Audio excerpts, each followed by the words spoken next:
Welcome back, everybody, for another deep dive. This time, we're taking a trip down the YouTube rabbit hole. But maybe not in the way you're thinking. We're not just looking at the cute cats and fail videos this time. We're going beyond all that. And we're going to look at the algorithm itself, what makes YouTube tick. And we've got some really cool stuff to look at today. Some practical guides for YouTubers, some actual academic research about how this algorithm controls what we see, and even some investigations about how the algorithm can shape not just what we watch, but what we believe. Yeah. This is kind of like, you know those movies about The Wizard of Oz? We're going behind the curtain. Yeah. We're going to look at how this algorithm works, how YouTubers are trying to figure out how to make it work for them, and what it means for us, the viewers. Yeah. I noticed when we were prepping for this, you used a phrase that I thought was kind of interesting. You said algorithmic control. What exactly is that? So that phrase comes from one of our sources. It's an academic paper, and it's basically how YouTube uses all of the data that they collect on you to decide what you watch. So it's not just what videos I'm clicking on? No, it's way more than that. I mean, they look at your age, your location, your search history, all that stuff. They're building like a whole profile. Exactly. And they're using that profile for what they call targeted personalization. Yeah. It basically means that. YouTube is trying to predict what you want to watch based on all that data. And then they show you more of that kind of content. Oh, so it's like when I'm on YouTube and it's suggesting all those videos recommended for you. Exactly. That's basically what it is. But it goes a little bit further than just suggesting videos. The paper also talks about something called behavioral nudging. And this is where it gets really interesting. Okay. I'm interested.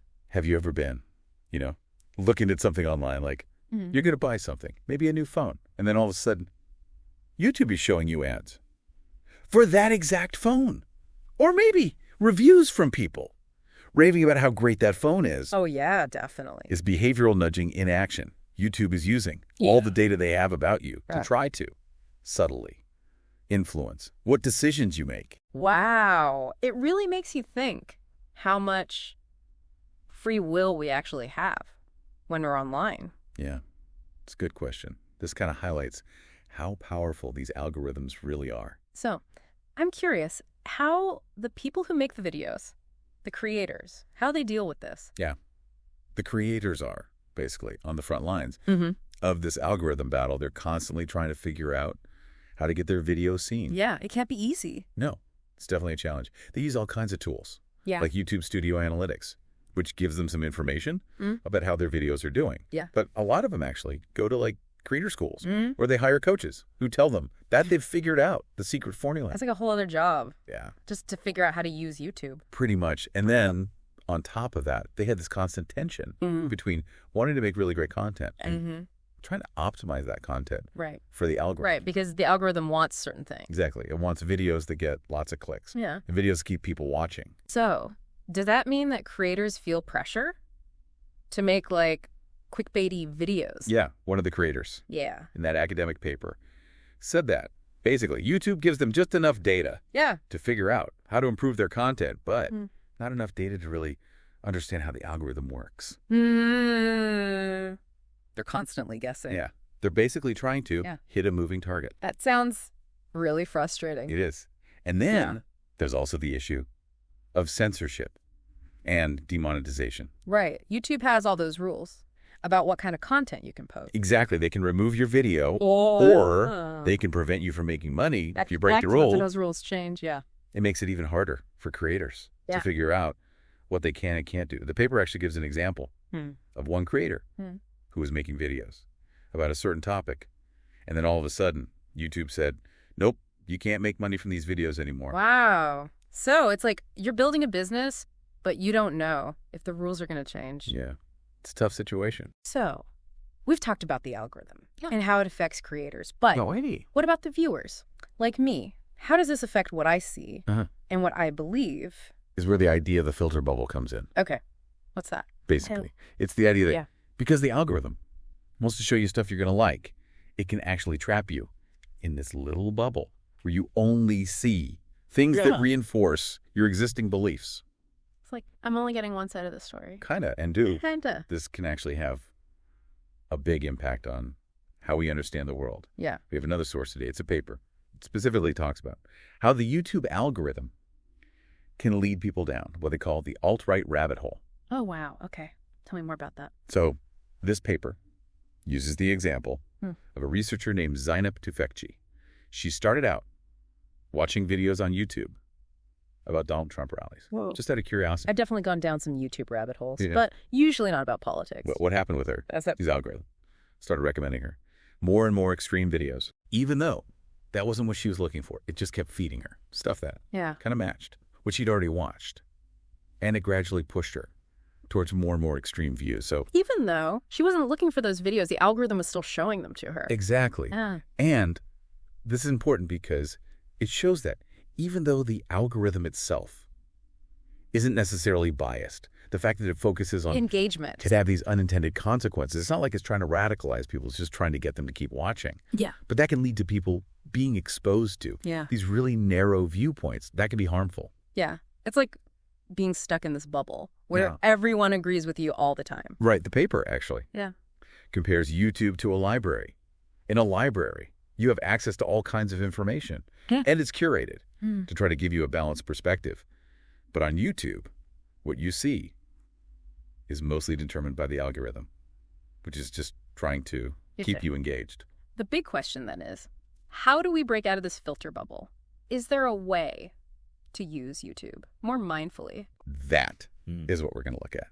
In the next part of our deep dive, we're going to talk about some practical tips for navigating YouTube and making sure that you're getting a balanced view.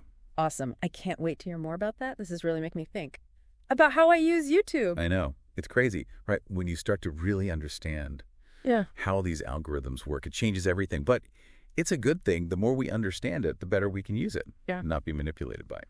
Okay. So we've been talking about this filter bubble effect, but I'm assuming there are ways to still use YouTube without getting trapped. We don't have to delete our account. Not at all. Yeah. It's really just about being more aware of how it all works. Okay. So how to do that? Well, one of the guides we looked at for YouTubers suggests that the best thing to do is to actually try to think like a viewer. Think like a viewer. Yeah. Think about when you're watching YouTube, what keeps you engaged, what kind of videos make you want to click, and then which ones make you watch all the way to the end. So if I can figure out what keeps me hooked, then I can kind of understand how the algorithm is using the same thing. Exactly. It's about noticing the patterns, the little tricks that some videos use to keep you watching. So like the editing style, the music. Exactly. Or the way they present information. Once you start to notice those things, you become more aware of how the algorithm is playing to. It's so preferences. Kinda. It's almost like I'm turning the tables on the algorithm. Yeah. So once I've mastered thinking like a viewer, what else can I do to make sure I'm using YouTube mindfully? The most important thing is to actively look for different kinds of content. Don't just stay in your comfort zone with the same channels and topics. Go out and explore, look for different perspectives. But if I'm interested in, let's say, sustainable living, I shouldn't just watch the same eco-YouTubers I already like. Right. You should try to find maybe some experts or documentaries or even people in other parts of the world who are practicing sustainability in different ways. Okay. That makes sense. But how do I actually find that stuff? It feels like the algorithm is trying to keep me in my little bubble. Yeah, it takes a little effort. Yeah. One thing you can do is, instead of just clicking on recommendations, actually use the search bar. Oh, yeah. I always forget about that. Yeah. It's easy to just scroll through your feed. Yeah. But if you actually search for something specific, you might find videos you would never have seen otherwise. I guess I should also be careful about who I subscribe to. Definitely. Don't just subscribe to everyone. Be selective and choose channels that you trust and give you accurate information. It's like I'm building my own little algorithm. Yeah, you're curating your own feed. Okay, yeah, I like that. Another thing you can do is pay attention to the sources of information in the videos you're watching. Are they credible? Yeah. Are they using evidence? Yeah. Or are they just giving opinions? Fact checking. But on YouTube, this is all really helpful, I feel like. I'm already getting better at navigating YouTube. Good. That's the goal. Remember, you have the power to control your online experience.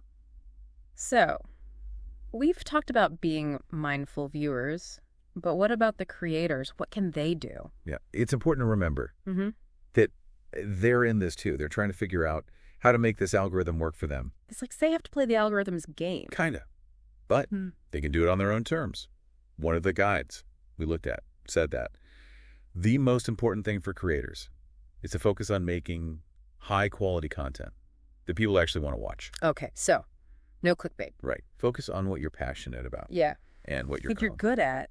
Even with great content, it still seems hard to get noticed. It is. That's where optimization comes in. Okay, so what are some of the things creators can do to optimize their videos? Well, one of the biggest things is the title and thumbnail. Right, because that's the first thing people see. Exactly. You want to make sure they're eye-catching and that they accurately describe what your video is about. Okay. Keywords are important.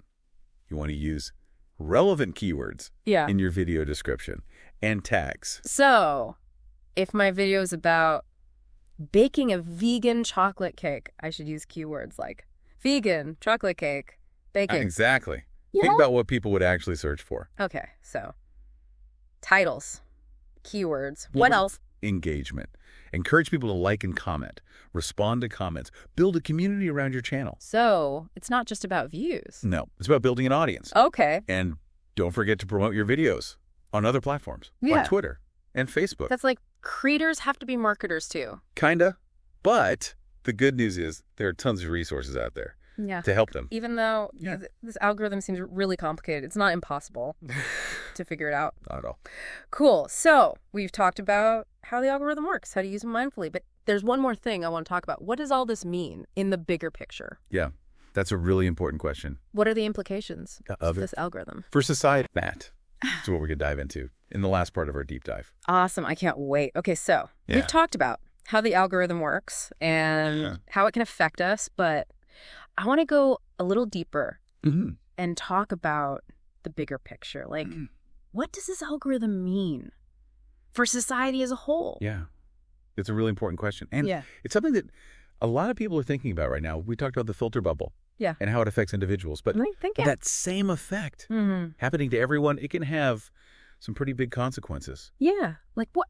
Well, for one thing, it can lead to polarization. Polarization. Yeah, where people are only exposed to viewpoints that they already agree with. Right. So it's like we're all living in these separate realities. Kinda. And that can make it really hard to have conversation with people who disagree with you. Right. Because it's like we're all speaking different languages. Exactly. And this isn't just about politics. It can happen with any topic, like health or science or even just what kind of food you like. So if I'm only getting information that confirms what I already believe, then I'm probably not going to be very open to new ideas. Right. And that can be a problem because it can affect how we make decisions, like who we vote for or what we buy or even how we interact with our friends and family. It's kind of scary to think that an algorithm could have that much power. It is. But the good news is we're not powerless. Okay. So what can we do? Well, we've already talked about some strategies for individuals. Like being more mindful about the content we consume. Right. But there's also a bigger question about what role platforms like YouTube should play in all of this. Yeah. Like, should they be doing more to address these issues? Some people think so. They argue that. YouTube has a responsibility to make sure that people are getting a balanced view. Others might say it's not YouTube's job to tell us what to think. Right. It's a tricky situation because there's this tension between freedom of expression the need to prevent misinformation. So it sounds like this is a conversation we need to be having as a society. Definitely. Okay. So besides being mindful YouTube users, is there anything else we can do? One thing that's really important is to support quality journalism. Oh, yeah. Like actual news sources. Yeah, because those sources are more likely to provide balanced and accurate information. So don't just get your news from YouTube. Right. And when you are on YouTube, be an active participant. Don't just passively consume. Ask questions, challenge assumptions, and fact check anything that seems questionable. Yeah, YouTube detective. Exactly. I guess. It's also important to talk to people about these issues. Definitely. The more we talk about it, the more awareness we raise. Okay. So as we wrap up this deep dive, what's the one thing you want listeners to remember? I think the most important thing is to remember that the YouTube algorithm is a tool. It can be used for good or it can be used for bad. It's up to us to decide how we use it. That's a great point. We have more power than we think to shape our online experiences. Wow. This has been a fascinating conversation. Thanks for joining me. It's been my pleasure. And that's it for this episode of The Deep Dive. We hope you learned something new. As you'll join us again next time for another deep dive into the world of online content